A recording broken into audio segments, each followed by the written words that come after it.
Hello bachcho, let's read the question. The question is a uniform solid sphere is placed on a horizontal surface and impulse I is given horizontally to the sphere at a height of h equals to 4r by 5 above the center line. M and R are the mass and radius of sphere respectively. Then we have to calculate the angular velocity of sphere and linear velocity of center of mass of the sphere after impulse. तो impulse के बाद centre of मास की linear velocity हमको calculate करनी है और sphere की angular velocity हमको कैलकुलेट करनी है। तो देखिए की कॉन्सेप्ट जो हमारा रहेगा इसमें वो क्या रहेगा।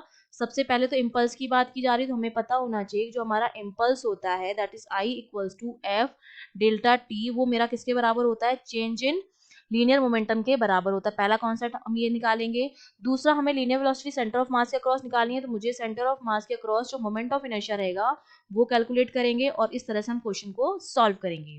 तो देखिए सबसे पहली चीज हमें यही दे रखी है, हमने ये मान लिया कि जो मेरा ये है इस डायरेक्शन में v वेलोसिटी से जा रहा है और इस तरह से ओमेगा एंगुलर वेलोसिटी से क्या कर रहा है, रोटेट कर रहा है। ये पॉइंट ए है, ये पॉइंट बी है, ये जो हाइट है वो हमको गिवन है 4r/5।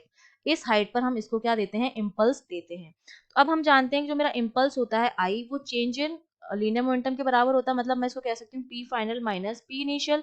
पी इनिशियल मेरा जीरो हो जाएगा क्योंकि इनिशियली हमने मान लिया ये रेस्ट पर है, रेस्ट पर है मतलब v जीरो है, v नॉट जो है इनिशियल हमने मान लिया v नॉट होगा वो जीरो है, तो इनिशियल वाला मोमेंटम जीरो आ गया। तो आई जो मेरा हो गया वो p फाइनल के बराबर हो गया जो मेरा होता है mv। तो यहाँ से v मेरे पास कितना हो जाएगा, i अपॉन m के बराबर हो जाएगा। ये हमारी क्या आ गई है, लीनियर वेलोसिटी आ गई है। ठीक है, लीनियर वेलोसिटी ये हमारी आ गई है ऑफ सेंटर ऑफ मास। पहला पार्ट सॉल्व हो गया।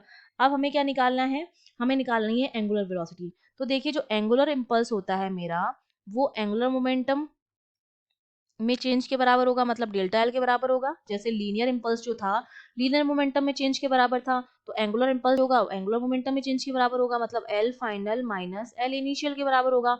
एल इनिशियल यहाँ भी जीरो हो जाएगा क्योंकि हमने रेस्ट पर माना है, तो ओमेगा नॉट जो था वो हमारा क्या था, जीरो था इस पॉइंट पर।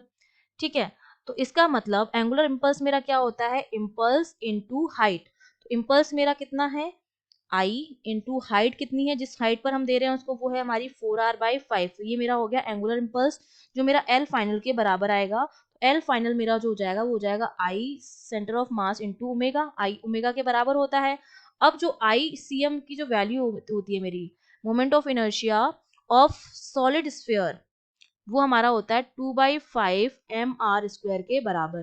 ठीक है, तो यहाँ से अगर मैं ओमेगा की वैल्यू निकालूं, इन सब की वैल्यू रख दूं आई इंटू ये I is for inertia, this I जहां पर मैंने सीएम लिखा है वो मोमेंट ऑफ इनर्शिया है। 4r/5 equals to 2/5 mr² into omega. तो यहाँ से ओमेगा जो हमारा कितना आ जाएगा, क्योंकि m से आर से आर चला जाएगा, हमारे यहाँ से 5 से 5 चला जाएगा, तो ओमेगा जो आएगा सॉल्व करने पर वो आएगा 2i अपॉन एम आर के बराबर। ये मेरी क्या आ गई है, एंगुलर वेलोसिटी आ गई है स्फीयर की। तो हमने लीनियर वेलोसिटी भी निकाल दी है और एंगुलर वेलोसिटी भी हमने निकाल दी है। I hope you understood well, all the best.